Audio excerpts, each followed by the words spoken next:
dun sa huling meeting nyo. Sa tingin mo, magsasponsor siya? Meron lang problema. Gusto ka ni Mr. Yun. Tumawag siya kahapon at sinabing meron siyang apong babae. Gusto raw niya magkakilala kayo eh. Sana mapagbigyan mo siya.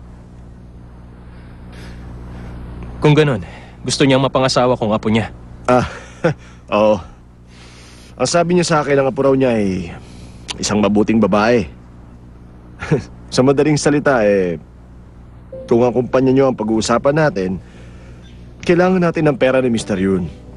Siya lang ang pag-asa natin talaga eh. O ano, anong gusto mong sabihin ko sa kanya? Oh, nandiyan ka na pala, Jello. Hello, Jello.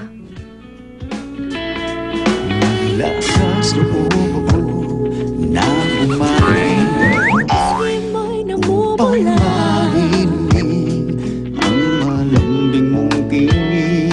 Ano bang dapat kong gawin, Era? Para mag-invest ang lolo mo sa company namin. Kailangan ba kitang pakasalan? Ganun ba? Mukhang gano'n na nga. Hindi ba pupunta kayo sa ospital? Mamaya na lang tayo mag-usap.